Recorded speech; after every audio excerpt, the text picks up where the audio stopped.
ডিম দিয়ে কচুর ফুল ভাজি খেতে অনেক মজা।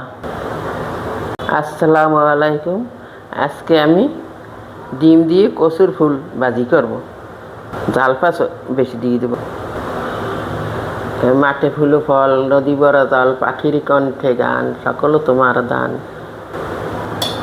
কচুর ফুলটা কাটিয়ে 3-4টে দোয়া দিয়ে নিছি। কড়াইতে দিয়ে দেবো তেল, একটা শুকনো মরিচ দিয়ে দিছি। এমনি নিরামিষ তেল পেঁয়াজ জাল বেশি দিতে হয়। দিয়ে দেবো কুচি, রসুন কুচি। প্রথমে আমি বাগার দিয়ে দেবো, লাল লাল করে পেঁয়াজ রসুন ভাজিয়ে নেব। আমি পেঁয়াজ রসুনটা ভাজতে আমি একটু উডেই রাখবো, এবার আগে দিয়ে তাহলে এইটার বাগারে গ্র্যান্ড অক্ষত থাকবে, খেতেও ভালো লাগবে। এখন আমি কিছু বেরেস্তা দিয়েই তুলে নেব।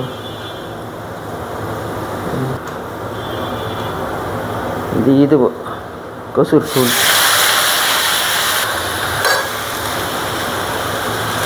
পেঁয়াজ কুচি। ভালো খাইতে তেলের কাম, তেল খাইতে পয়সার কাম, বন্য জিনিস খাইতে অনেক মশলার কাম। রসুন কুচি, অনেকগুলি কাঁচামরিচও দিয়ে দেবো আমি। জালটা বেশি ভালো।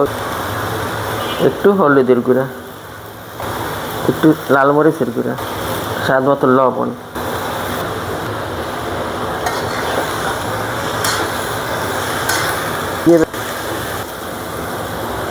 ঢাকনা দিয়ে আমি রেখে দেবো। এই ছোটো আমড়াটা, এইটি আমড়াটা আমি কুচেই দিয়ে দেবো, গলা যাতে না চুলকায়।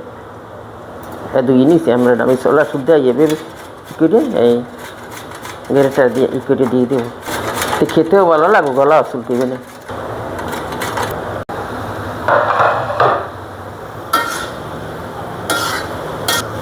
এমনি কচুর ফুল একটা আলাদা ফ্লেভার। কচুর ফুলটা লাগান না, কচুর বন্য কচুর না, বন্য কচুরটা গলা চুলকানোর ভয় থাকে বেশি, এটা একটু গলা চুলকাবে না। মাছ তাহলে পরিপূর্ণভাবে সিদ্ধ হয়ে যাবে। এখন দিয়ে দেবো এই কুচানো আমরা।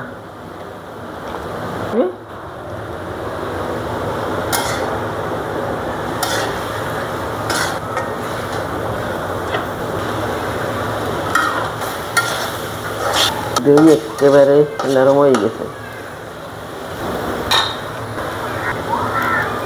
আমি এখন দিয়ে দেবো হাঁসের ডিমটা একটু 2-3 মিনিট আগে না দিলে, হাঁসের ডিম তো একটু জাল বেশি দিতে হয়, মুরগির ডিম হইলে লাগে না।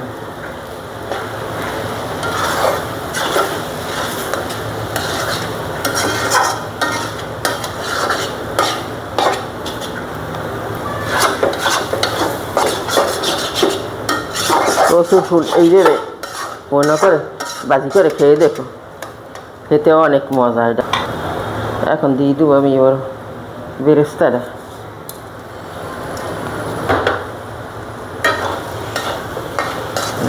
বেরেস্তাটা দিয়ে আমি মিশিয়ে নেব। এটা দেখতেও যেমন লোভনীয়, খেতেও তেমন মজা। কচুর ফুল ভাজা হয়ে গেছে, এখন আমি এটা তুলে নেব।